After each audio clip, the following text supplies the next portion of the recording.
What's up, everyone? Welcome to episode 69 of the Noizze Podcast, brought to you by Noizze.co.uk and sponsored by Stereo Brain Records. I am your host / your boy, Kris, and I am joined, as ever, by my very good friend and Mr. Cynical himself, Samuel Lewis. Mate, how are you? Could be better, my friend. How about yourself?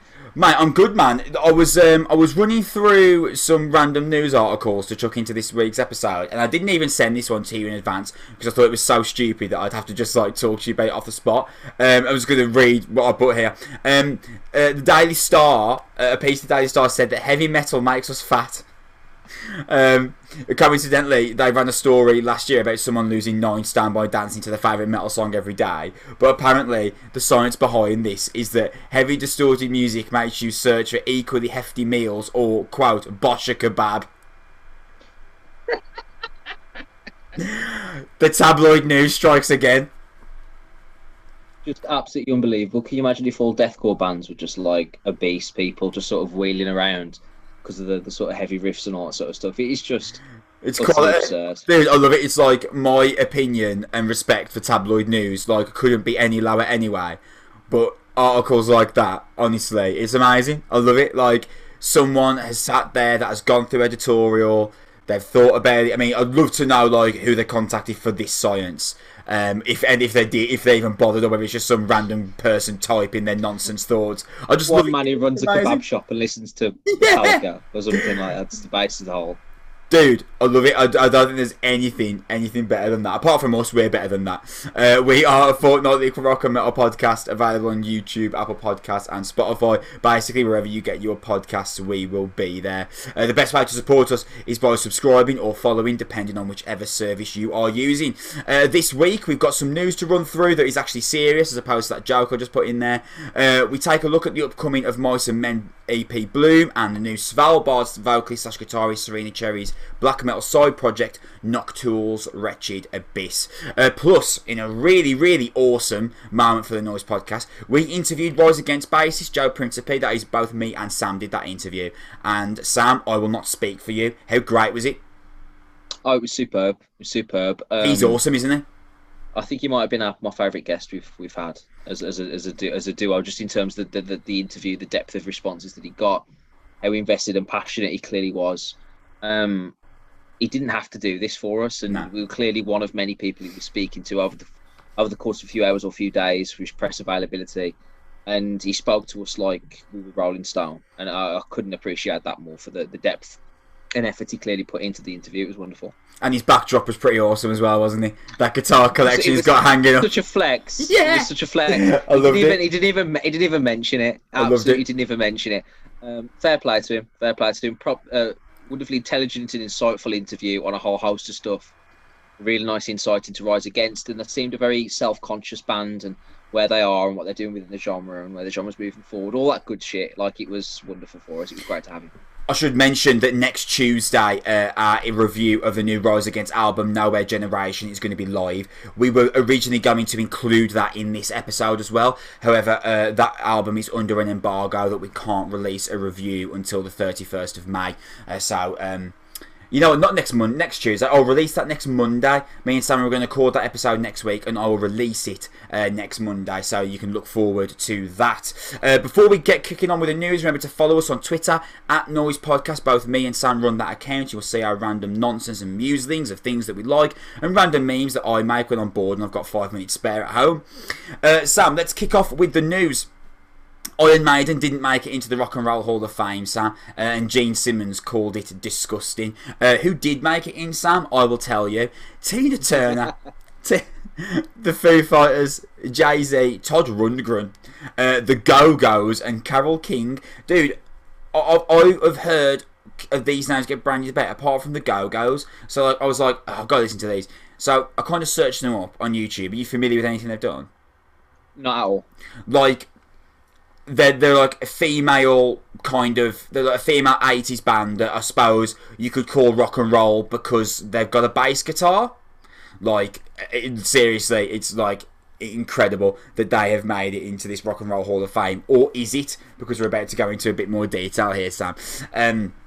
The president of the Rock and Roll Hall of Fame had an interview with a radio station called WBAB in America about Iron Maiden's exclusion from the list this year. He said, "There's no doubt that Maiden are an impactful, influential band, and that's why they were nominated this year along with 15 other artists and acts. So we're not questioning are they an important band or are they impactful and influential." He went on to mention, Sam, that 80% of nominees eventually make it in anyway. Can I just make a caveat here? So what's the point? What's the point of it? If 8 out of 10 people make it in, why are we doing this? It's a ridiculous process, isn't it? Yeah. The bar is just getting steadily lower and changing every time. It just seems strange. He did go on. Everybody has their favourites. Everybody has different artists that it's impacted them or impacted other artists. So, if you look at this list, you can make that case for all of these folks, just like people make that case for Iron Maiden. Now, the most interesting part of this, Sam, is where the radio station put to him something that you put on the podcast when we were originally discussing the nominees list for the Rock and Roll Hall of Fame this year. Should also mention that Rage Against the Machine didn't make it in this year either. You were saying that why don't they just call it the Music Hall of Fame then? Because let's be honest, it gets further and further away from what rock and roll is every single year. So let's just call it the Music Hall of Fame. To which he responded, Greg Harris, "I think people need to expand their thinking of rock and roll. It's a big tent. Rock and roll was never just four skinny guys with long hair and guitars. It's always been diverse. We take that interpretation that these are all variants of rock and roll, and I think underneath it frequently gets to the hip-hop question because some people are not fans. Well, the fact of the matter is that ship has sailed. We've inducted quite a few artists in that canon. It's a big tent and everybody fits under it. It's an attitude, it's a spirit, and that's rock and roll." Sam, I really disagree with this. I think it's absolute nonsense. His argument to, well, we can't talk about hip hop artists being in there because we've already done it, so fuck off and leave us alone. I just don't see it as like an appropriate counter argument at all. It just seems really sort of redundant. I can accept the spirit of rock and roll argument, kind of. I can see that it's an attitude and people that represent rebellion and that sort of stuff. But when he says rock and roll was never for skinny white guys with guitars, well, there was like 20 to 30 years where that's exactly what it was. But sure. It seems like a really liberal way of this president electing bands that are on his iPod. That's what it just feels like to me. Because if your argument for not having Iron Maiden in is that, well, we have a wide range and we include lots of bands from different genres, fine. But when it's the rock band slot, why did Foo Fighters get in first? To be honest, I'm not sure. I've got to be honest here. I think that you have to vote. I don't really pay attention to the Rock and Roll Hall of Fame because of how much nonsense I find it. I think they have to get voted in. I'm not sure whether they're actually selected by a committee. Who has a vote for that? I'm not sure. I just, you know what? I'm going to quickly look it up. I don't think I've ever done this on the podcast before. I'm going to quickly look it up. Why not? Let's figure this out right now. How to get inducted into Rock and Roll Hall of Fame. Yeah, maybe we have a chance. Yeah! Well, we're definitely more rock and roll than the Go-Go's. Right, let's have a look. Rock and Roll Hall of Fame. Musicians become... okay, so a quick thing here. Musicians become eligible for induction to Rock and Roll Hall of Fame 25 years after the release of their first recording. The nation's nominated committee made with rock... Oh, right, okay. Right, so I'm not going to spend like 5-10 minutes... Right, okay, so... Okay, I think I've kind of figured this out, and if you're listening to this is not like a guarantee because I'm doing this very quickly from what I can see from Google. It looks like you can cast your fan vote for induction, and then they get selected by a committee. It appears. Right. Okay. Let's have a look. I think that's what it is. I mean, either way, it's complete nonsense. Yeah. So what does that mean? That Foo Fighters were inducted then 25 years after the first release, after like the first year of eligibility, they're just like, we must have Foo Fighters in. Oh no, sorry dude, I need to go back on what I've said. Literally, I'm on the Rock and Roll Hall of Fame website here, and it says Thank you for voting. The 2021 fan induction vote is now closed. Here are the final standing for the fans ballot. And dude, it literally gives like a list of artists that have been voted for, and it gives like a kind of bar of popularity. And Tina Turner is absolutely like number one, and then Fela Kuti is number two, although I don't remember seeing that name in the list of the inductees this year. The Go-Go's is there, Iron Maiden is there, Foo Fighters is there. What it looks like, what it looks like is that the fan, like we go on, and as a fan we kind of register for a Rock and Roll Hall of Fame account, and then we vote for who we think should be in. They kind of curate that into a list, and they then make their decision from there, it looks like. So Tina Turner made 10,000 accounts, is that what you're telling me? there's every chance. So yeah, it looks like inductees will be announced in May 2021. Rock and Roll Fame will take place 6 hours this year. You know, see that? Right, yeah, by the looks of it, right, this paragraph will tell us here, and then I'll stop from here. The Rock and Roll Hall of Fame offers fans the opportunity to participate in the induction selection process with a fan vote. Today through to the 7th of May, fans can vote every day at rockhall.com. The top 5 artists as selected by the public will comprise a, quote, fans ballot that will be tallied along with the other ballots to select the 2021 inductees. Right, okay, and it says nominee ballots are sent to an invitational international voting body of more than 1,000 artists, historians and members of the music industry. Factors such as an artist's musical influence on other artists, length and depth of career and the body of work, innovation and superiority in style and technique are taken into consideration. Right, now it makes sense. So you go and you vote for who you think should be in the induction selection process with your, quote, fan vote, and then it gets sent to this voting body of more than 1,000 artists, historians and members of the music industry, and they all then decide who should actually be inducted into the Rock and Roll Hall of Fame. So there it is, we figured it out, and Sam, even after figuring it out, this still is ridiculous to me. Figuring it out hasn't made me think, I'll take everything back that I said nasty about this. I still think it's ridiculous. Yeah, because the committee have been like getting all these votes in, and then they're just being like, yes, yes, no, no, yes, yes, and then they're just sort of picking the ones that they choose out of that available sort of bag. I'm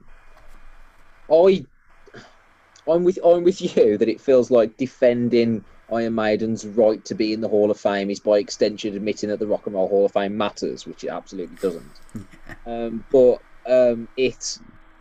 if we are using it as a real barometer, like if we live in that hypothetical world where Rock and Roll Hall of Fame actually, is impactful, and we're using it as a barometer of recognition and success and all that sort of stuff, then it is mental that the Go-Go's are in and Iron Maiden are not.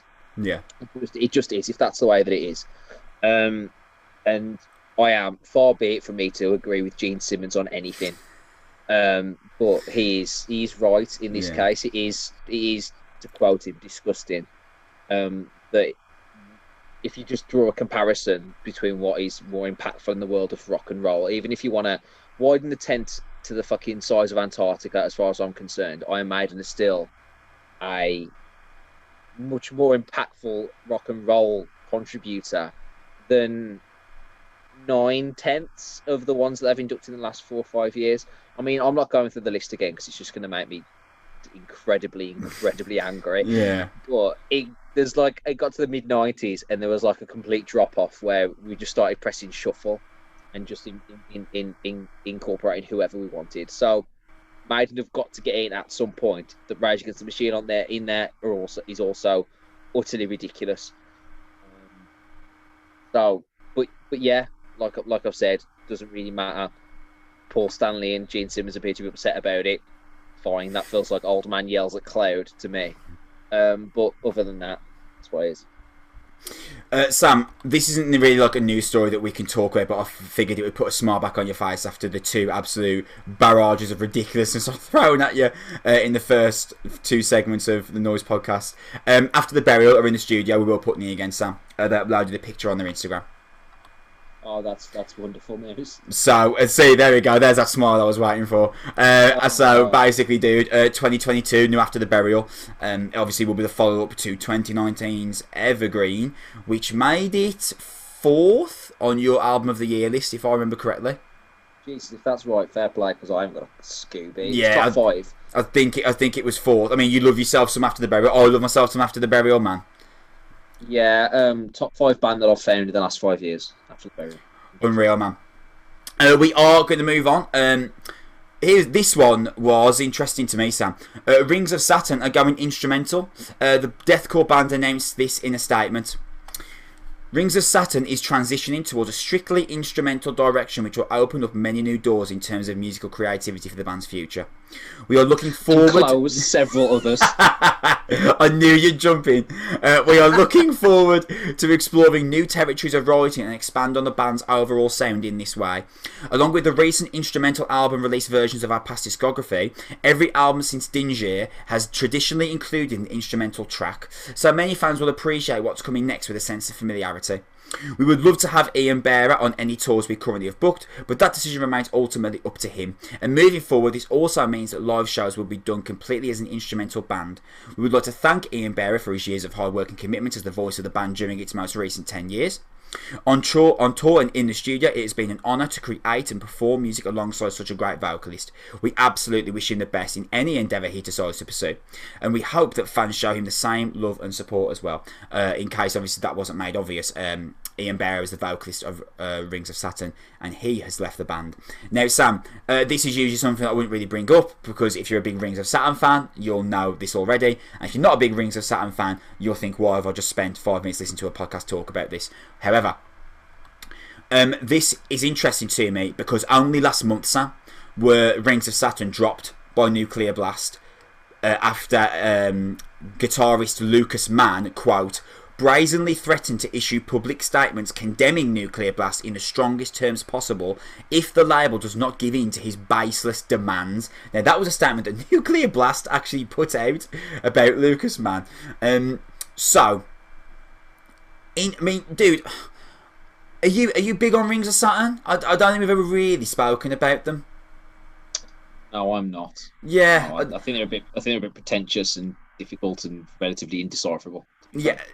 I mean, the DJ of our local metal club absolutely adores them, and I think that Rings of Saturn are one of those bands that indisputably the guitar work is impressive and stuff, but they get referred to as, quote, alien core, and I think that just immediately puts me off because of that's not a real genre. Well, no, it's not. Like I say, that's exactly why it puts. That's exactly why I immediately kind of eye roll at it, because it's like you're making yourself so obtuse that it immediately comes across as a gimmick, doesn't it? I mean, alien core. I mean, please. So and to be fair, I'm saying that I don't think they've ever actually referred to themselves as alien core, but their fans kind of build them as that to make them seem like they're this supernatural being of a band. That just kind of really makes me turn away. It's just so pretentious. But dude, this has been a very strange last 4 weeks for Rings of Saturn. Dropped by the label after the guitarist has apparently threatened to release sensitive information if the label doesn't do what he wants them to do, and now they're turning instrumental. Dude, what's going on? I don't really know. Yeah, but I want to give a shout out to Rings of Saturn. This is the first time in metal history that I can remember where a vocalist has left and the band's like, cool. Yeah. We'll just not have one then. It's just absurd to me, and there's no parallel for it at all in any other world at all. And that kind of tells you a little bit about what Rings of Saturn are about, which is being different to the point of almost obnoxiousness, to the sense that they're just so far away deliberately from what they want to be perceived as. I mean, this issue with Nuclear Blast, I'd like to know what these baseless demands were. That's really, really interesting. I'd like to do a deep dive into that news story. But in general, I repeat the subject. I can't really say that it's going to make a great deal of difference to their trajectory, other than other than the lack of vocals. They're so instrument dependent anyway. Yeah. That this, I mean, was he really a vocalist or just like someone who was shouting in between guitar solos? Because that's kind of what it was. I'm not too sure it actually changes much for them long term, or short term, or in any term at all. Maybe they can hire an extraterrestrial to lead vocal for them every once in a while, and that would suit their fans' weird image for them. But other than that, good for them. I hope it works. An instrumental album in a genre that literally doesn't exist is only going to appeal to a certain amount of people, but that's clearly what they're trying to do anyway. So. Yeah, I mean, they are. I mean, you know, at its core, they are a deathcore band, and that, I mean, the musicianship is undeniably impressive. And I believe their last record was called Gidim, and I enjoyed it. It's absolutely not a bad album. They're absolutely not a bad band. It's just their kind of obsession with being as obtuse as physically possible just kind of makes me feel like it's a bit of a gimmick, and I struggle to take it seriously. But now with them being instrumental, I think, like you said, it's very, very unusual, and we've never seen anything like it before. So now I'm kind of like really interested to see where it goes from here with no label, and now they're an instrumental band. Oddly, Sam, it's the most interested I've been in Rings of Saturn ever. Do you know what I mean? I am absolutely interested to see how the next album sounds, what it's called, and whether it works. I think it's going to be fine. I think they're going to write a prog alien themed deathcore album, aren't they? And it's going to have like voiceovers and mad shit like that. So that's what it's going to be, and that's fine. That's the universe they want to live in. Good for them. I hope it works out for them. Sam, let us move on to reviews. We're going to start with Of Mice and Men's new EP, Bloom. He's out May 28th via Sharp Tone Records. My God, I love Sharp Tone so much. It's the second in a trio of EPs the band plan to drop this year, and the follow-up to February's Timeless, which me and you, Sam, very much enjoyed, didn't we? We did indeed. Really good Timeless, really good EP. I almost feel, Sam, like Of Mice and Men can't really lose with this trio of EPs. Because even if what we heard after Timeless was disappointing, I think them chasing this new method of release is really interesting, and something that could quite possibly invigorate new ideas into alternative music. We spoke about this previously. You know, and Bring Me the Horizon are not going there in exactly the same route, but doing something similar in the sense of, we just recorded 7 great songs. Let's not wait till we do another 5, right? Let's just release them we just did 7 songs. Let's release them and just get them out there. Much like, you know, the SoundCloud rap generation. You know, the SoundCloud rapper records song that they release on SoundCloud. It gets thousands of listens, and they can just drop content all the time, because then they haven't got to worry about distribution of album and contacting labels and all the crazy things that goes into the actual production and piecing together of a record. Of Mice and Men are now just like, hey, we're going to record like 3 songs that we like and then just release them. I love it, Sam. I think it's like a really, really cool idea. Yeah, I like it as well. I like it as an episodic version of what they're doing. It allows them to be able to say, you know, we've got this vibe, this collection of 3 songs, this trio here. This is where we were at that time, and then we're going to do it here. The only drawback I have on it personally, somewhat of a selfish one, is that I wanted this to be an album, because then I could say that it was one of the albums of the year. Because if you combine the last EP and this EP, it would absolutely get album of the year consideration. I love it. Okay, so what we saying, bro? You in? Yeah, this is terrific. This is the best stuff they've released since the departure of Charlie Austin, for me. This 3-song EP. Not the Southampton striker. No, or the former Blackpool midfielder. But anyway, Austin Carlisle. I actually wrote Charlie Austin on my notes as well. I love it. There's no translation. I'm genuinely like, yeah, he's good at corners. I'll miss him. This makes sense to me. Oh, I love it. I love it. Of Mice and Man on. Oh no! I'm cutting that out. No, that was terrible. Sorry, dude. You must go on. Sorry. Anyway, there's a real depths vibe to a couple of this, especially on Levy. And I do think it's the best stuff they've had since Austin Carlisle went, and I think it's heavy, it's dirty, it's filthy. The opening track is fantastic. The grim growl at the conclusion of this as they slow the breakdown and bring that back. I was like, I haven't heard this version of Mice and Men for what feels like, you correct me if I'm wrong, a decade, maybe 8 years. That sort of range in terms of like this straight heaviness and grit and grime. We haven't heard that version for some time, I don't feel. Yeah, no, I do agree. There's a song called Mushroom Cloud on Earth and Sky, which was similar in tonality to Levy, the opening track on Bloom, but in terms of Levy's actual constant punch, you are correct. In my opinion, I agree. It's been a long time since we've heard such a sustained punch from Mice and Men in one song. And dude, you kind of mentioned it. Let's just talk it, man. Mate, Aaron Paul, he's like amazing. He's like so good. Mate, the progression. From like 3 albums ago to now, like he was good anyway. Yeah. Remember when we were listening to like the first time they were on their own, and they were like, "Is this going to be a bit one track?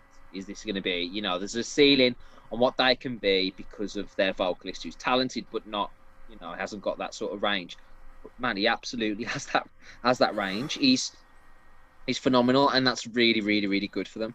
And that has given them the opportunity, because when we reviewed Timeless off their last EP, it was softer than this, but it was more metalcore. It was more traditional, sort of big choruses and stuff, and they were able to do that.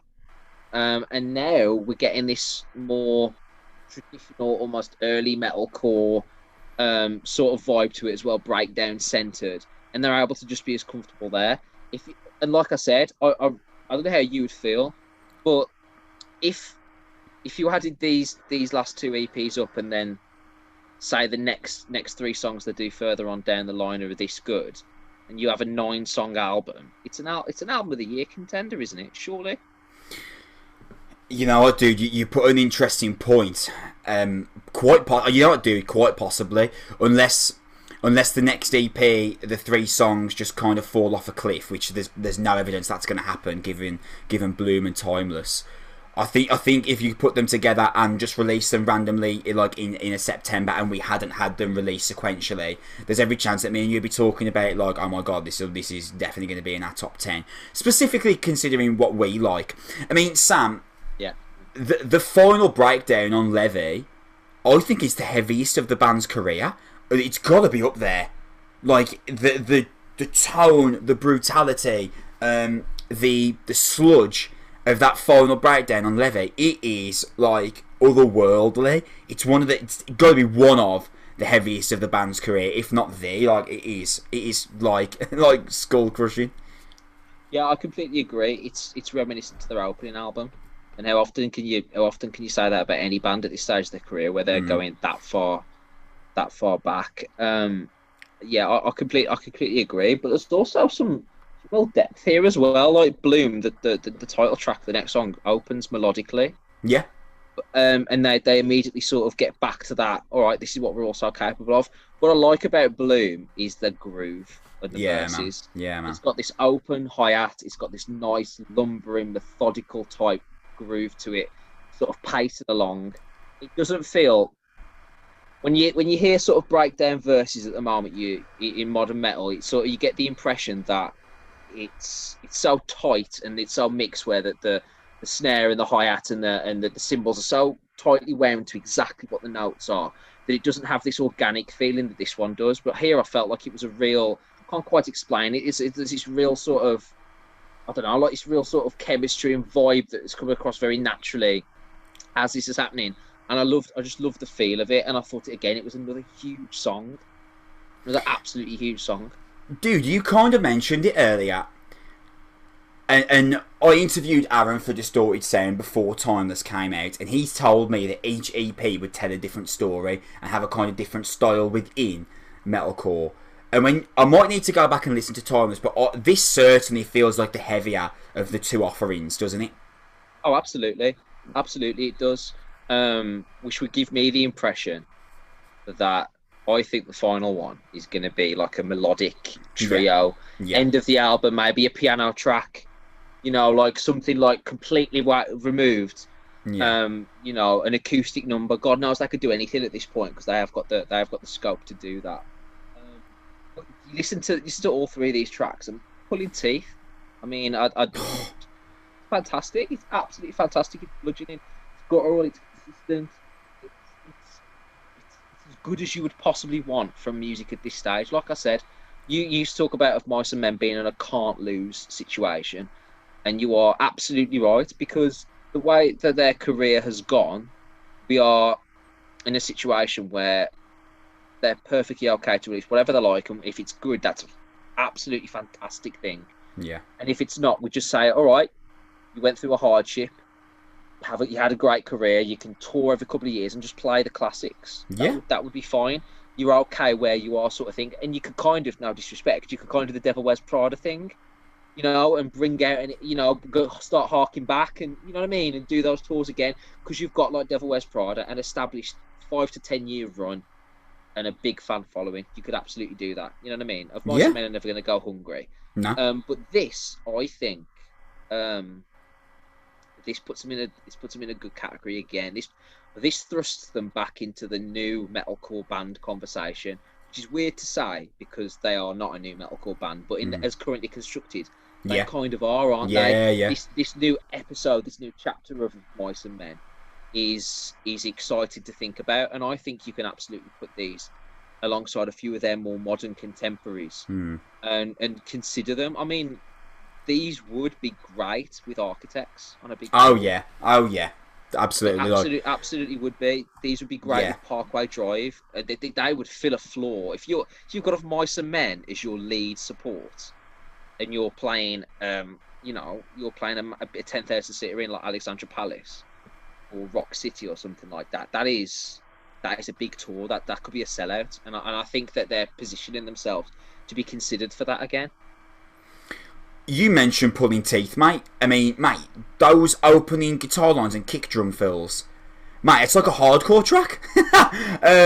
Massive cleans on the chorus, and for all three songs on this EP, the ending of all of them are like obnoxiously heavy.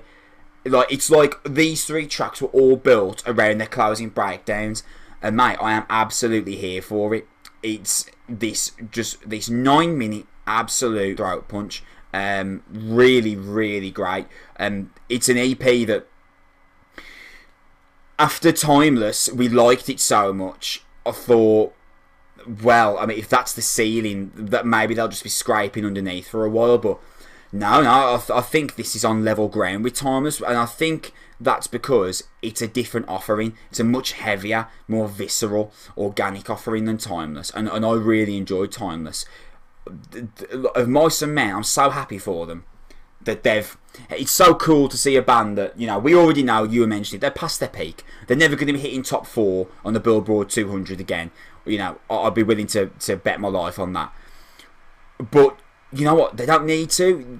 They don't need to. Like, they can live in the 1,500 cap capacity venue for the rest of their career and live comfortable, great lives and keep releasing great metalcore music, either in the EP format every year or so, or in album format every 2 years or so. And I think that's great. I'm so happy for them. And now, dude, how much I am now, like, really pumped for EP3. Like, I'm really, really excited for it. I completely agree. I absolutely completely agree, and to your point, and it's not always a Mice and Men's point. I mean, is a metalcore band going to be top 4 in 2021 ever again? Is that zenith of popularity ever going to repeat itself? That was a miracle of time and place and pop culture, wasn't it? Do you know what I mean? That we may never be back there. But could have Mice and Men release a top 15 album in a few years off the back of the popularity that this brings after a big support tour? Couldn't rule it out. I might have done 8 months ago. Yeah. I might have done before these 2 EPs. You know what I mean? Because when we saw them, it was like, oh, great, cool. Of Mice and Men are good again. Yeah. But it wasn't like, oh, wait, cool. Of Mice and Men are going to be great, and I can't wait for the next 5 years. It was just like, it's just nice to have them back. They're going to survive. They can manage. But this, Aaron Pauley deserves a hell of a lot of credit, and so do the rest of the band. I mean, like, they've always been incredibly talented. But I thought this version of Mice and Men was dead. When you listen to the last album with Austin Carlyle, not Charlie Austin, Austin Carlyle, and it was that weird sort of Cold World, which was awful. That new metal direction. When they came back with Aaron Paul, I was like, is this going to just be even a lighter version of that? Because that was with Austin Carlyle, so God knows what this is going to sound like. But they've actually gone back to their roots. They've actually gone back to this sort of metal direction. And shout to bands, because we talk about this all the time, and it's always worth mentioning. We will always celebrate trying to go beyond and push yourselves and all that sort of stuff, as you would in life. Bands are no exception.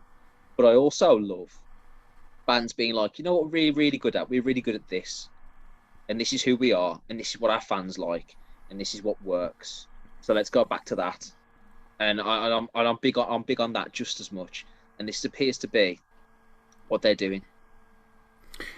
Absolute shout to Aaron Pauley, man. His performance in these last two of Mice and Men EPs has been phenomenal. Aaron Pauley, really, really become one of the great metalcore vocalists of our time, Sam.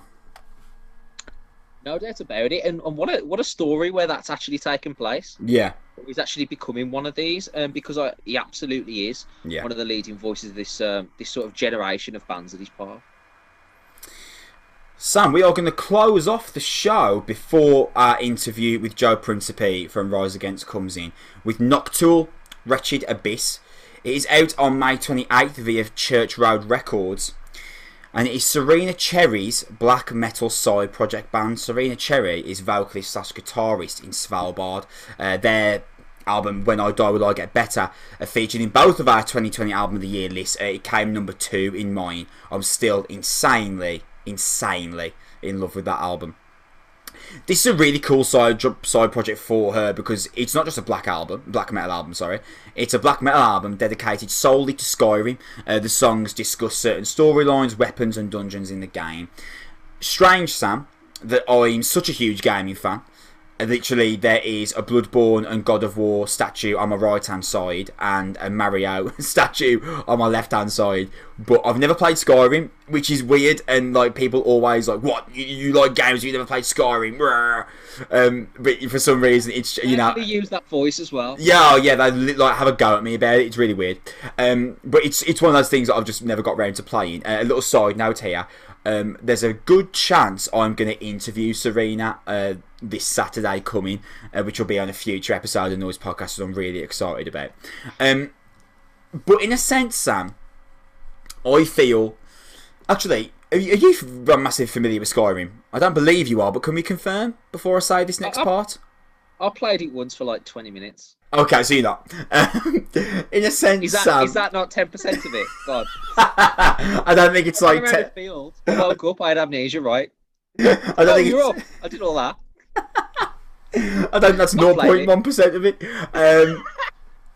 In a sense, Sam, I feel the fact that neither of us are familiar with Skyrim is what makes us kind of like the ideal reviewers, right? Because the nuance of the record is... I know about that theory. One second. The nuance of the record is completely lost on us, and we can just look objectively at the music, right? Because I'm telling you now, Sam, if this was a record about Metal Gear Solid, or Dark Souls, or God of War, or The Last of Us, I would find it much more difficult to be objective. Because I would want to like it so much, because it's about something that I love. Like, imagine if someone did like a black metal album about Bret Hart, dude, I would give it a 10 out of 10 immediately. Like, what would that be called? I don't care, Sam. The Sharpshooters of Hell, mate. I don't care, man. Like, I'd give it a 10 out of 10. It'd be my album of the decade. I'd love it so much.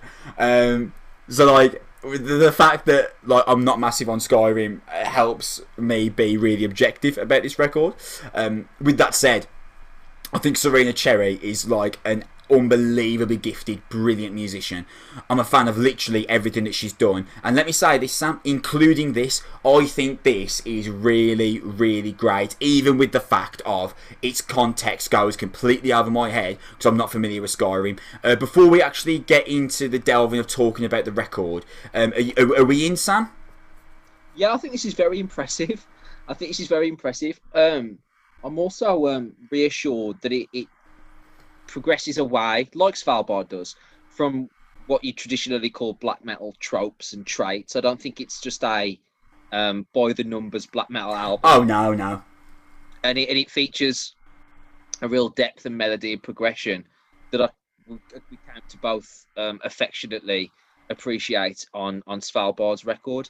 It also features some little Svalbardy Easter eggs, I think, that you can kind of tell. Like, there's like this occasional echoey guitar in like the background that if you really sort of listen, it can sort of floats in and out. And I'm like, that sounds like If I Die, Will I Get Better, just to a T. Her vocals are never at the forefront. Yeah, that's interesting, isn't it? Of the album. They're always like sort of part of the backdrop when the musicianship is pushed forward. And that was always something that was an interesting point of Svalbard as well, where it was kind of, she wasn't pushed in front of, she was kind of on the same level as, and it sort of added to this whole sort of wide scale cacophony of music that they were being presented with on that album. I also think this is much more accessible than your average black metal album. Yeah, I agree. It's much more melodic. It's much easier to keep up with. There are, and this is to sound like I'm criticizing black metal, because I'm not. There are incredibly powerful black metal albums that are rightly considered some of metal's greatest contributions, but black metal isn't known for like repeated memorable motifs and without saying like we're talking about pop music, but anything that's like catchy, that is not something that's associated with black metal at all. There are still moments of melody on black metal records, but they're usually like occasional accompaniments to the overall sound. Whereas this, I think, actually draws a bridge between some traditional black metal with the blast beats and the screaming and all that sort of stuff, and obviously the subject matter, of course, but also some more traditional melodic metal tropes, such as, you know, more melodic, slow-paced guitar lines over the top and real sort of melodic, positive almost harmonies. There's a couple of songs in a major key here. I was like, what is this? Like, there's some really actually positive sounding songs. So I thought this was really, really very impressive. I think I like this, and as far as side projects go, let's rank them. It's a big drop off, and it's Miles Kennedy and Corey Taylor fight at the bottom of a barrel, isn't it? Yeah. In terms of vocalists doing things on their own, this is just on. It's won a race, and he's lapping everything else we've reviewed from the last 18 months. Yeah. And that's just the end of it. So, for a start, in terms of the expectations, we're talking about Can't Lose. She already released one of the albums of the year a year ago. Yeah. This could have been terrible. This wouldn't have affected our opinion, but thankfully, it's also not. What I will say is that I think near the 3/4 section of the album, I think a couple of the songs are very, very similar to each other, and the style finds a blueprint, and that can get a little bit repetitive and samey by sort of like track 7, track 8. Well, at its peak, I think there was some really great songs. I want to make sure that I've got some of these titles right, because obviously sometimes a bit complex. I think the opening, Elven Sword and Labyrinthian, has this nice melodic, slow, classic metal camp, some real melancholy and depth. Evernar, which is really, really nice. I love really Evernar. Evernar's awesome. And I really enjoyed Death Bell Harvest. Those were the pros for me because of that. You know, give me a deep, clean sound, and just sort of build it up every day of the week. And that's just a personal favourite of mine. So I think overall, musicianship is as expected. If you're going to make a black metal album, an extreme metal album, you need to make sure your musicians are fantastic. That's in no doubt here. The songs are well written, and surprisingly, I know it's the same again, like I'm poking for the black metal. I'm not. But again, it's not a polished genre typically. No. In terms of studio production, it just isn't. That is different here. It seems a more concisely written album, which I think is a positive here. And I think overall, for this to be essentially the side project of a person that wants to pay homage to a favourite game, and she's not, I don't know whether she's touring it or whatever, but at the very least, it's just something she wanted to put out there. Maybe it was a pandemic project, who knows? But other than that, I think it's tremendous for that. And if you're a black metal fan, if you're a Svalbard fan, or if you're a fan of extreme metal like yourself and myself, I think there's a lot to like about this, and there's something that you can find in here that is for you. Dude, imagine if Skyrim's your favourite game and black metal's your favourite genre. This is like the greatest thing that's ever happened to you. Honestly, yeah, it really, really is. Like, and seriously. There's probably a few people where that Venn diagram does coalesce. Yeah. Because really, if you're into that type of game, and you like that type of music and that cross pollination, there's got to be lots of people. The more that I think about it, that are into that type of music and that type of cross pollination. And you know, it's really ironically sad that the first gaming concept album ever is a game that you haven't played. Yeah, I just think of all the possible concept albums, we're going to base this off. I mean, this is you, isn't it? You really need to play Skyrim now after reviewing this. Wait till I tell Serena in the interview. I haven't played Skyrim, but I claim to be a massive gamer. You're not going to tell her. You're not going to tell her. No, because what if she asks me something about, like, what if she's like, so you remember it like 40% in when this happens? And I'll be like, yeah. And what if she's tricking me? What if it didn't actually happen? And she's saying it to test me. She's coming into the interview and she's like trying to mess with you, and she's like giving you like names of dragons and like spells and cheats and stuff. And that one. Yeah. Is that the bit by the mountain? Yeah, but the whole game's by one. Yeah. You're just sitting there describing the front cover off a Google image. Amazing. Dude, I tell you what, right. So I think this album is great, and it's incredibly unique, and we have reviewed nothing like it so far this year. So it was like really refreshing for me. I tell you one of the things that really got me, Sammy, and it caught me when the title track started. So, dude, for me, like, this was like an instrumental. In the sense of pretty much, we didn't get a lyric sheet, and the vocals are purposefully secondary on this record. Now that sounds like I'm taking a knock at Serena. Let me be clear that she's an outstanding vocalist, and I think her performance on this record is great. However, they have purposefully put Serena as like an echo in this record. It's kind of in like an Emperor style. So they kind of lurks. So she kind of lurks in the background. You know, you were telling me the other week, we were talking off air. You were talking about Dracula, and you're like, the idea of Dracula is so great because he's an everlasting presence that rarely comes to the forefront, but you always kind of know he's there, and that's the deal with Dracula. That's why it's so good, and that's what this is it not? Like, she's always kind of there as like a presence, but she's rarely actually at the forefront. But that's actually kind of not important because the musicianship of this album and the way that atmosphere is built is so great. Like, I think that the atmospheric black metal sound that runs through this record is really, really stunning. I mean, the most clear lyrics of the whole album is literally the opening ones on Elven Soul, where she shouts day after day, and that kind of echoed scream. And from that point, you just kind of exploded into a really ethereal, atmospheric sound, and you don't really hear that much from her again. And if you haven't got a lyric sheet in front of you, which we didn't have, and you're not a massive Skyrim fan to be able to pick up on the little intricacies, you are basically going to treat this like an instrumental record. And dude, I do not like instrumental albums, but this is great. You mentioned Labyrinthian. In terms of pure atmosphere, have we heard a more interesting album this year? In terms of like pure atmosphere base, I would be certain we haven't. No. Well, and I've just kind of dropped that. And I've kind of just dropped that on you, like, ran you. Now, think of a more atmospheric album we reviewed this year, like you'd be able to just remember off the top of your head all the albums we reviewed. But just in terms of like a quick thought, I just don't think we have. No, I think the only other album that comes to mind just first off the bat was Humanity's Last Breath, perhaps. Yeah. For extreme metal atmospheric sort of selection, but even that's in a different world to this because it's like, here's 30 seconds of atmosphere and then we're going to punch you in the throat for 3.5 minutes. Whereas this it's a different sort of feel. But again, I liked that this didn't feel too difficult to access. This didn't feel like I had to sit down and really like work with it to understand it. It was accessible but also atmospheric. It was expansive but also easy to sort of swallow and consume. It's a nice blend. It doesn't feel like an extreme metal album. No. Even though it has black metal tropes and blast beats and screaming, it feels like what it is, which is like an expansive melodic tribute to this game that is really very, very similar. Aptly, you know, it's large, it's expansive, it's epic.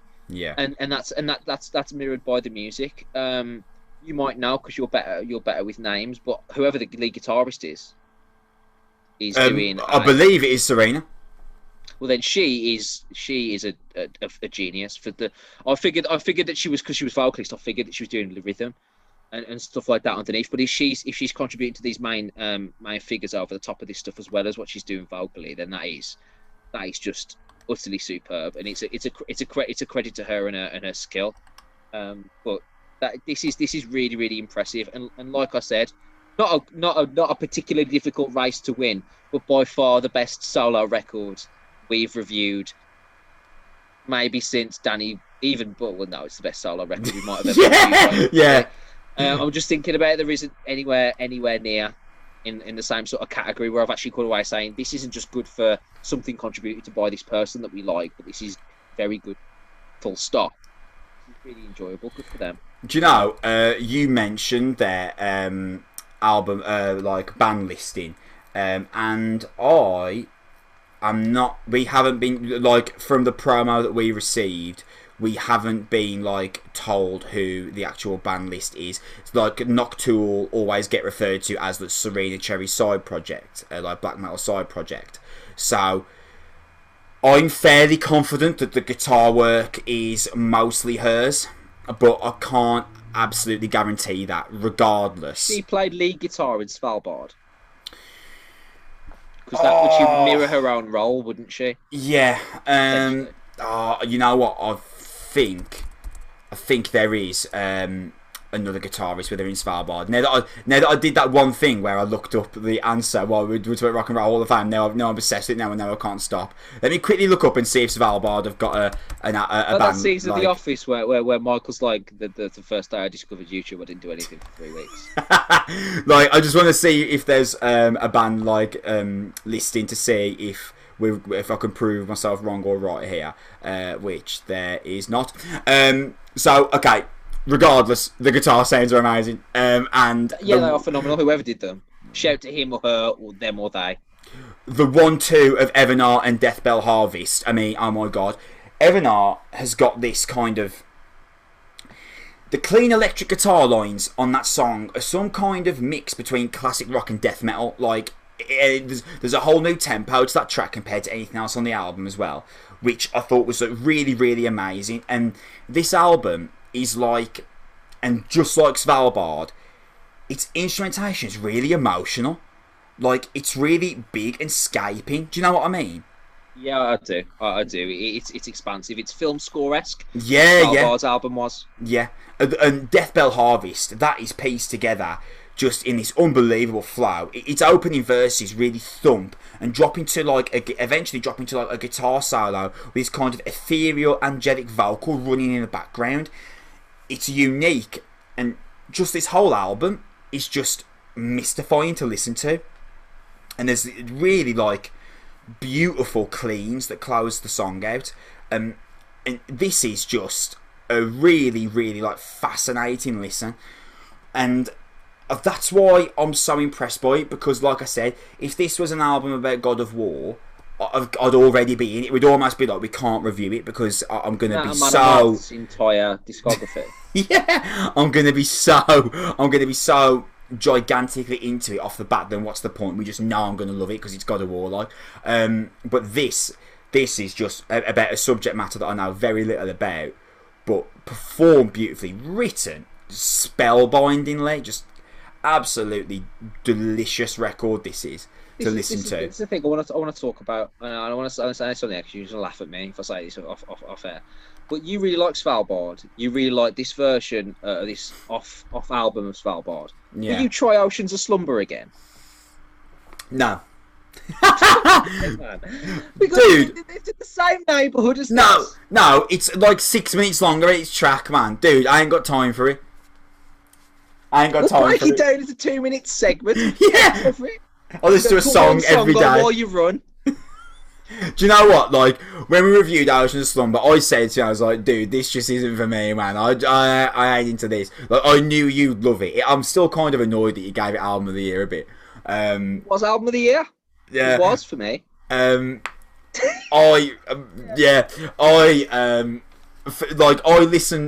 listened to that Oceans of Slumber album, and I knew it was musically impressive, but it just took ages.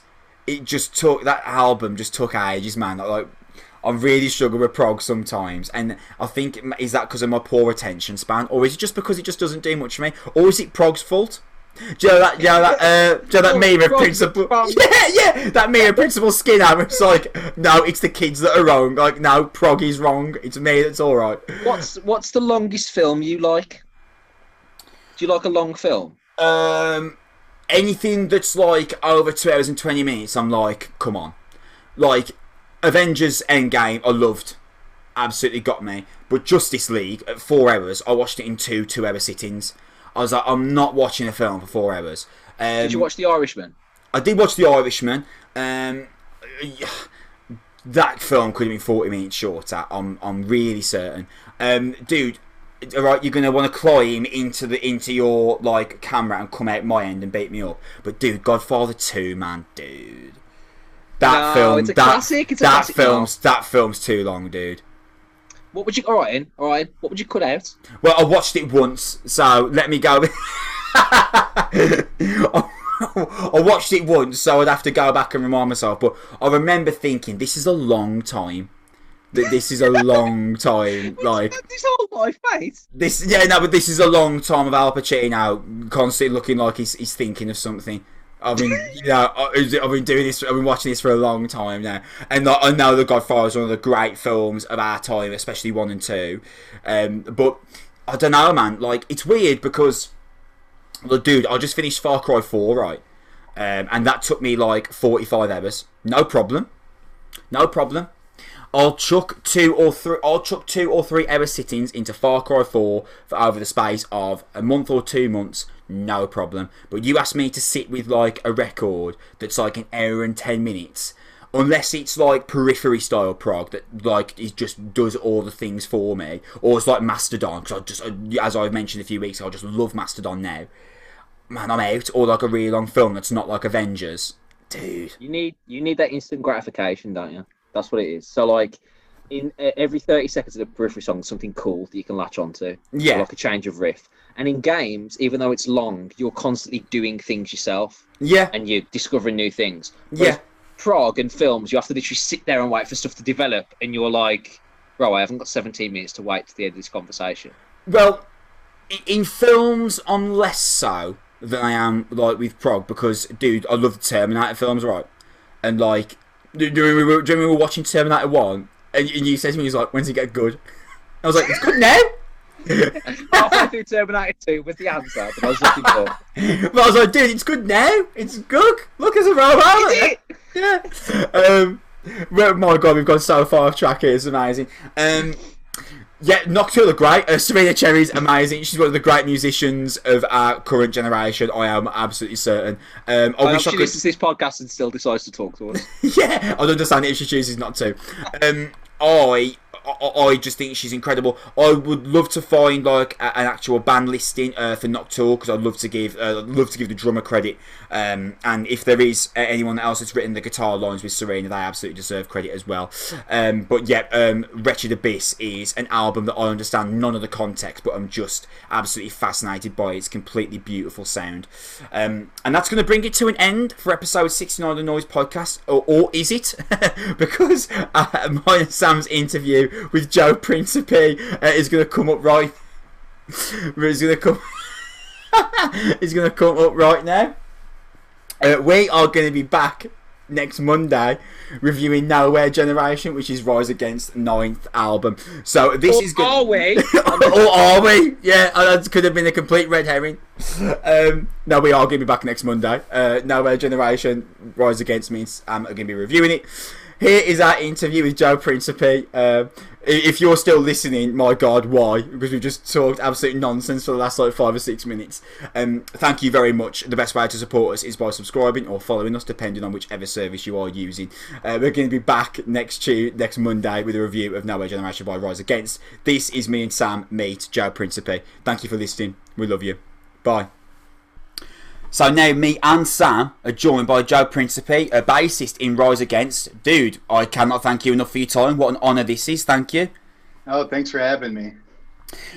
Sam, I believe you wanted to start off, so I will let you go first, because Joe is a busy man, so we'll get going right away. Absolutely. once again, thanks again for joining us. Thank you for your patience as well a little bit earlier.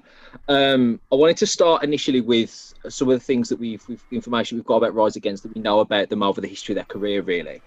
This latest album, I want to talk a little bit about you being sort of American band, obviously. You've pointed your finger at big businesses and politics.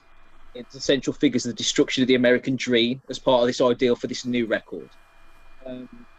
With everything that's happened in the last few months, and I'm starting with the big heavy-hitting questions. Sorry about that. I should start with your favourite colour or something. But do you see like optimism for the future? Like, you know, that we've had a few months of, like, you know, the Black Lives Matter protests, the George Floyd decision, Donald Trump no longer being in office, the frustration that you seem to have engaged about the American system on your album. Do you actually see a bit of optimism moving forward? Are you a happier man looking forward to the future in 2020 in America? Yeah, I mean, I think with anything, you might have to tear something down in order to rebuild it, and you know, it's tough because all I see is what will the world look like when my children are 20, 25 years old, and I think if anything, with President Biden in office, he's not going to fix everything immediately. That's just not realistic. But I do think that where he has compassion, and that's huge. He's thinking about, you know, the world and not just himself, you know, and I think he's got a lot of hurdles to overcome, but I do think that we're on the right path. I think it's a refreshing to have a president who's thinking about global warming. You know, he just pulled a permit for building out of a pipeline. He's thinking about the oceans and what that means if you ruin, you know, the ecosystem of the ocean, how that affects everything else. You know, it's where like Trump, you know, he was very self-centered. All he cared about was his 1%, you know, buddies and himself. Again, no one's going to be perfect, but this is definitely a step in the right direction. The fact that he rolled out with the vaccination rollout, it definitely got expedited and somewhat organized. You know, that was pretty impressive. We went from pretty much nothing, no organization, to a pretty streamlined process. You know, even getting aid to the citizens, the American citizens that needed help, you know, help with their rent forgiveness. You know, it's nice to see that's on his radar. We're just not used to seeing that. And in the meantime, it's like you have all these positive things, at least in my view, all these positive things happening for a step to move forward. And then Trump is still trying to recount votes in Arizona. And he's still, it's like, you know, like what a fucking baby. Like, you know, just move on. Like, yeah. But you know, he'll go away eventually, and then we could really move forward. But it is nice to see like some positive change. You know, everyone's gonna critique anyone in office. That's just how it goes. But I kind of see through all that noise. You know, no pun intended. and look to a brighter future. You know, even my children notice it. They feel a little bit more at ease. You know, they'll feel like they'll have their friends back and to be able to hang out, you know, in social situations, things like that. So it is nice. And it's like, you know, I can't wait to get back on the road, and, you know, President Biden with his expediency is going to help that along, you know, so that's nice.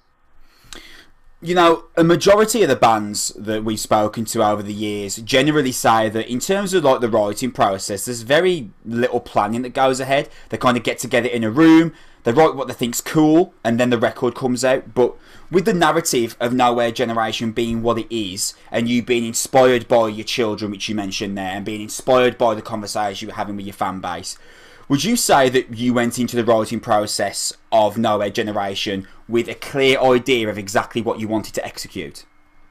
Yeah, and I do think I'll still stand by the no plan, like where we start writing, and if I bring in a song, you know, Tim, our singer, he writes all the lyrics, and he'll get an idea of what the lyrical mood should be of a song, you know, that I bring in, or if he's writing something, he'll just, you know, something will just pop up and grab him. But I think Nowhere Generation is written, it's kind of like in a thematic fashion, almost by like, it wasn't conscious, at least from my perspective. We write from a personal perspective, and now we're all parents. And so we're going to write from that kind of, chair, that seat. So, whereas 15 years ago, we were writing from, like going to, touring around the world and seeing how fucked up things are, so it's definitely a different kind of situation in our personal lives. So that, it definitely, affects the lyrical writing. And that's why it seems, it is a theme, and it's not like every song is about the same thing, but you do have this, like, all these songs wrapped up in a nice package where it's kind of like, it kind of represents that stamp in time, when we were writing the record. And it just so happened, like, a lot of the songs apply to the post-pandemic world, even though it's pre-pandemic, it's crazy. Yeah, absolutely. I wanted to ask you about your work with creative director, I hope I'm presenting this right, Brian Rotinger, is that the correct pronunciation? He's worked with contemporary artist Jay-Z, Florence and the Machine. Now, that feels like a world apart from Rise Against. What was that process like? Was this experience massively different to experiencing with other creative directors? What was that relationship like? What's that involve exactly? So it was kind of crazy because Brian comes from a crusty punk upbringing. Like, he was rooted in the hardcore scene. He grew up listening to bands like Crass and Tragedy, like, just kind of like hardcore bands or crusty punk bands. He just kind of, as he furthered his career, he just got opportunities to work with larger artists and got real success with it. So he's definitely known for that, but his roots are our roots. They're same bands, like, so it was, working with him was like working with like a buddy, like that we knew growing up. Like, so, and he's definitely like, he's friends with a lot of our friends from, the early 90s. There was like a venue in Orange County called the Pickle Patch that was totally DIY, where a lot of hardcore bands played. So he was definitely part of that scene. Even like Steve Aoki, the DJ, he was part of that scene. So it's definitely like a small world, but it was very comfortable to work with Brian. I think calling Rise Against a purely political band is short-sighted and a little bit derivative. But if we just focus again on the political themes that you've pursued in your career for just a moment. You wrote Siren Song for Counterculture in like 2004, or at least that's when it was released. Yeah. Do you see the same anger in your younger fans now that you felt personally when you were putting that album together? Because I do think those parallels between Nowhere Generation and Siren Song for Counterculture, I think they're actually quite interesting when you listen to one album after the other.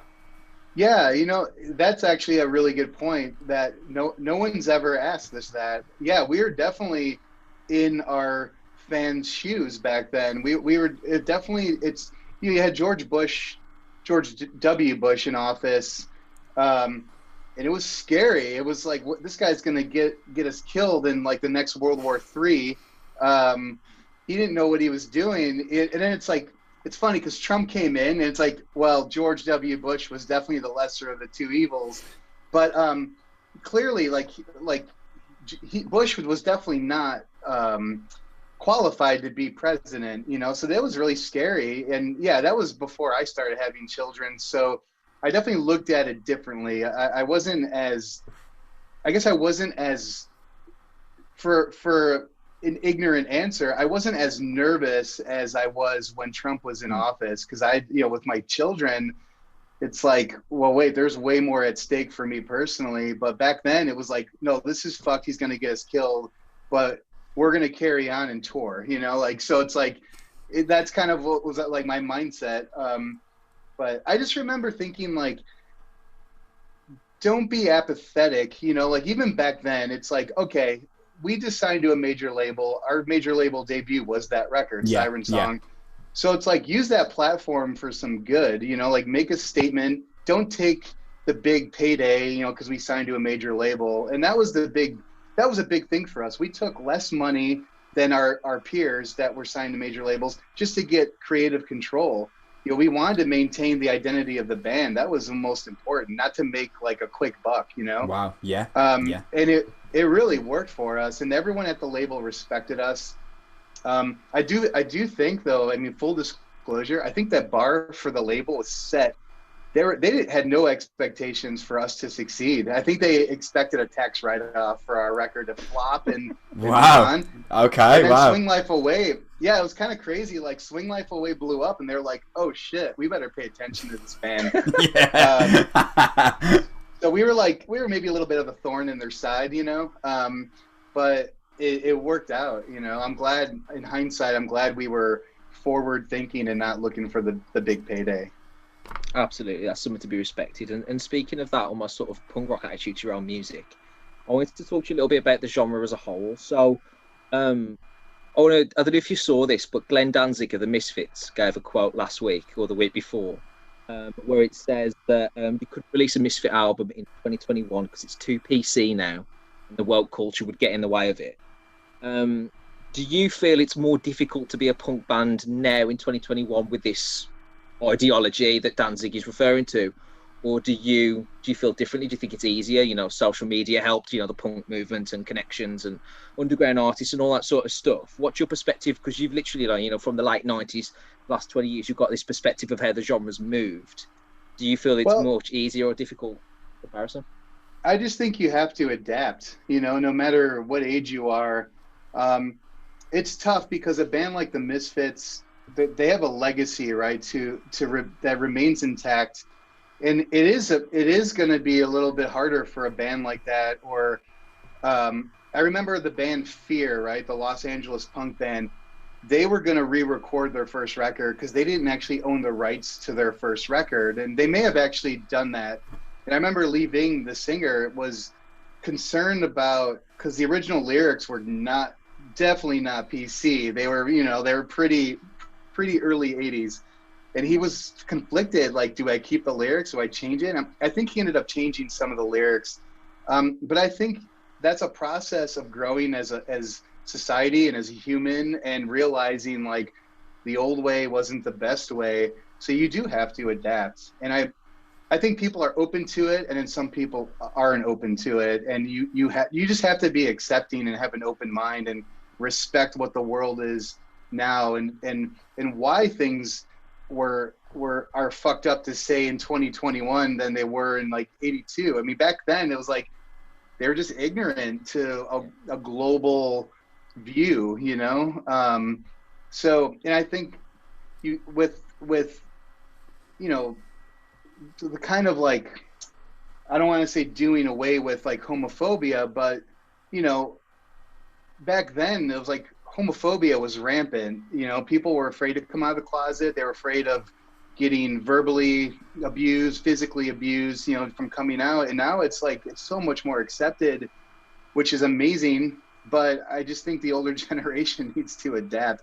And I see it even in my family with like, like my mom's amazing and open-minded, but sometimes she'll say something that is, it's for her generation. And I was like, all right, like maybe read the more of the news, like maybe expand your mind a little bit.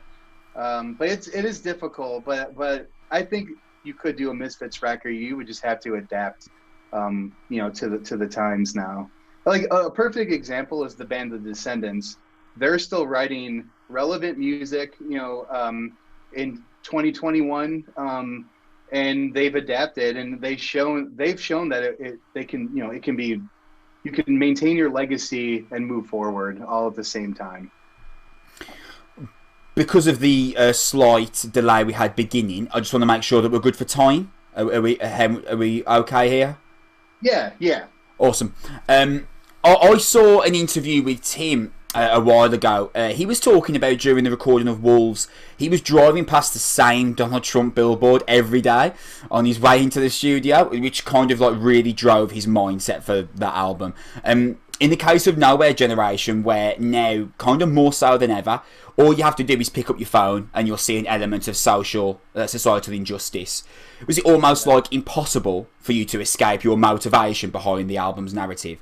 Every time you pick up your phone, there's something else driving your anger and frustration forward.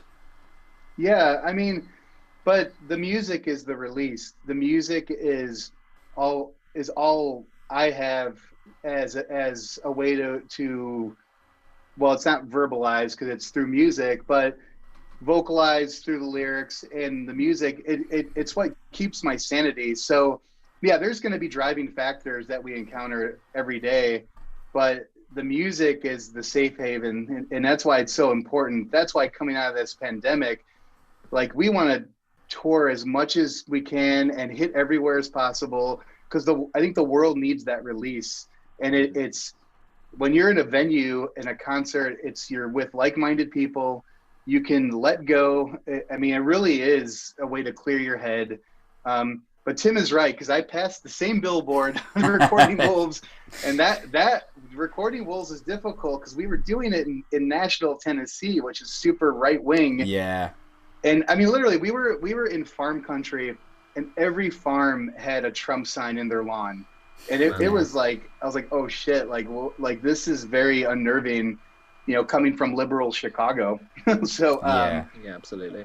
Yeah, it was interesting. And then I would encounter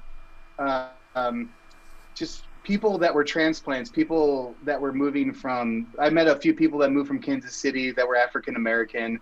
And she's like, I have never experienced this racial kind of tension more so than I have the last year. And she's like, I don't know if I feel safe living here anymore, with Trump. And because it's like, people are like, oh, racism, he made it okay. But it's like, well, no, the people that are showing their racist true colors, it's like, well, they were probably like that all along. And they just feel now it's okay to speak, to let their true colors shine, which fucking sucks, Yeah.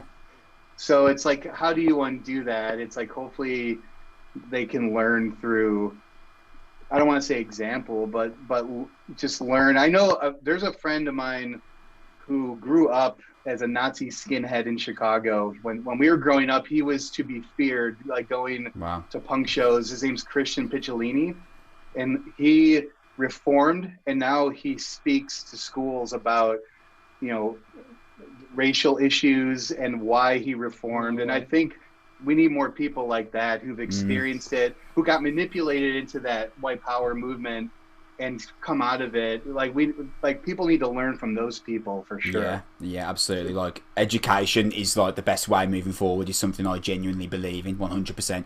Education over violence is something I really ardently believe in. So that's awesome. I love that. Yeah, it's a real life American History X plot narrative going on that. That's insane why that's turned around. I wanted to speak to you where you talked about the music being the release. I want to sort of follow on from that in terms of the rise against sound, because there's a well established thumping, beating heart through Rise Against music that has been like a blueprint, almost consistency for your albums. When you sit down and write these songs, it's hard to talk about how natural that writing process is. Does it just come to you, these anthemic sort of driving punk songs? Do you feel almost like an obligation to write songs in that sort of way, or is that just naturally how the music comes about? How organic is that process? It's totally natural, totally organic. Literally, like, I have these guitars behind me. When I pick up any one of these, a bass or a guitar, like, that's what I'll play by nature. Like, I like driving riffs. I was moved greatly by bands like the Dead Kennedys and Minor Threat and Bad Religion. I was moved by these fast, aggressive chord progressions with an uplifting message, and that feeling just never went away. So when I started writing my own songs, I just incorporated that. That's just how I knew how to write. It's like, don't overcomplicate music. Let the vocal, be at the forefront, but have something interesting behind it. And that goes along with a driving drum beat. I would say, like, bands like Motorhead and Minor Threat, but even bands like older British bands like I hate to say it, but even Sex Pistols, the drum beats on all those songs are so The Damned specific. Yeah, but they're like, it really matters, like, how a song is heard. Like the drum beats for Motorhead songs are so driving even Iron Maiden, it's like, so without certain like kick patterns, not to get like nerdy about music, you know, but it really means yeah. Oh no, but it means a lot. Like if you take out a kick drum pattern, you know, like if you remove even one beat from a pattern, it can make or break a song. Like it can make the song feel like less urgent as opposed to some, you know, like, so all these elements are just something I picked up on growing up and incorporated it into my songwriting. Cause that's what moved me, you know, personally. I kind of think it's really cool looking at Nowhere Generation, like in the sense of I'm 28 years old and I've never felt a stronger connection to a Rise Against message than the one that is on Nowhere Generation. Like I know we spoke about Siren's Song for Counterculture before, but I was like 11 when that album came out. I didn't know what it was about really. And I'm really confident that anyone between the ages of 20 and 35 will listen to this album and like really, really understand the concept you're getting across. I mean, you're not going to know this until the album is in the fans' hands. But as we speak, do you feel like this is the most accurately you've captured the current mood of your fan base for a while, or maybe even ever? That's a great question. You know what? I guess thinking about it, yeah, I really do. I mean, it's all about the youth and the future, and I do feel that this record is for the youth for sure. So yeah, I do feel like we've accomplished that for sure. One final one for myself. There's a 4-year gap between Wolves and Nowhere Generation, which is the longest gap of your career between two albums. Which obviously is pandemic affected. I imagine that's one of the reasons you must have been itching to sort of get this stuff out. How much do you think did the pandemic and the social distancing and all the events of the last years and sort of contribute to not only that gap necessarily, but maybe the length of time that you've attributed to production, maybe the writing process? And then looking forward, given that it's 4 years since Wolves and we're now at 2021, what does the next 4 years look like for Rise Against? A bit of a two-part there. I mean, typically we've had 2 years of touring. This is like a general schedule of Rise Against. We tour for 2 years. We take like 4 months off, and then we start writing a new record. Then we spend a year writing and recording. So this record, we decided to take like 2 or 3 more extra months off to really just regroup. So there was a 6 month or 7 month gap from the last tour until Tim and I got together to write the record. And then we took 4 months to write, and then we recorded it.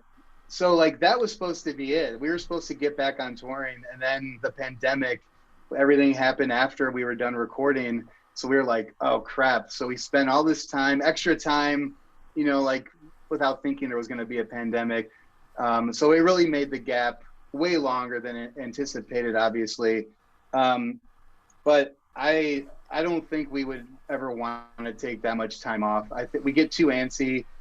Even now, like being home all year, like I'm still like, I have enough material probably for the next 2 Rise Against records. And I think we'll pick up where we usually leave off. Like we'll tour for 2 years on Nowhere Generation, give or take a little time off, and then, you know, write and record again.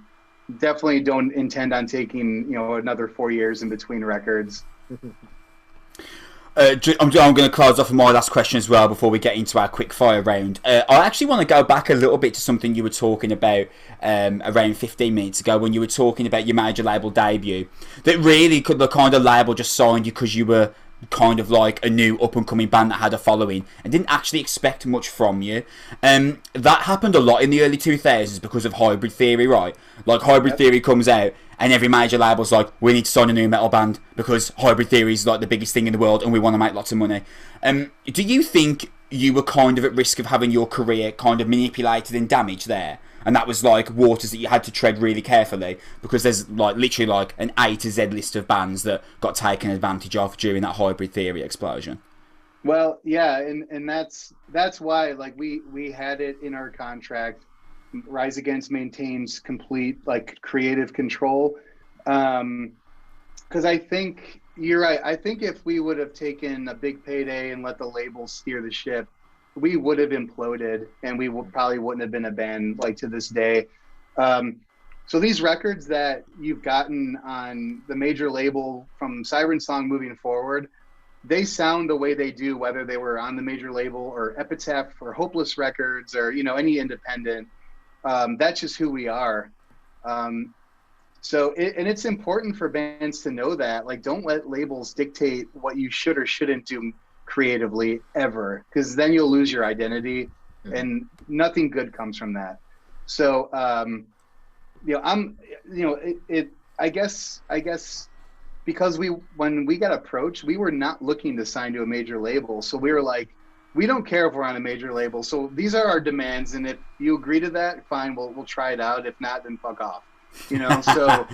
So that's kind of what we did. So yeah, all these young bands starting, like, don't let anyone dictate your career ever. Dude, this has been an insane honour. I'm so glad we got the chance to do this. We have just hit our quick fire round time. So what this is, I've got 22 choice questions for you here, where we'll see how fast you can do this in. The quickest time we've had so far is 1 minute and 30 seconds. So no pressure there, dude, but you're working against quite a short clock, Joe. When you're ready, I'm going to get going. All right, yeah, go ahead. Let's go. Batman or Superman? Batman. Iron Man or Thor? Thor. Tea or coffee? Coffee. Your favourite Rise Against song? The Numbers. You can only save one. Bruce Willis or Tom Cruise? Bruce Willis. Jeans or shorts? Jeans. Star Wars or Star Trek? Star Wars. The best live show you've ever seen? Bad Brains. Best live show you've ever played? Troubadour in Los Angeles. The hardest Rise Against song to write? The song The Black Market. Would you rather be too hot or too cold? Too cold. You can only save one. Jennifer Aniston or Scarlett Johansson? Scarlett Johansson. Your favourite movie? Shit. Superbad. I love that. Your favourite TV show?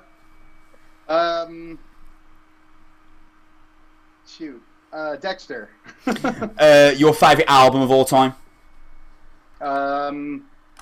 Probably Bad Brain, self-titled. Your favourite non-musical pastime? Making coffee. Home barista. Transformers films, good or bad? Good. The best band member to be around in the studio?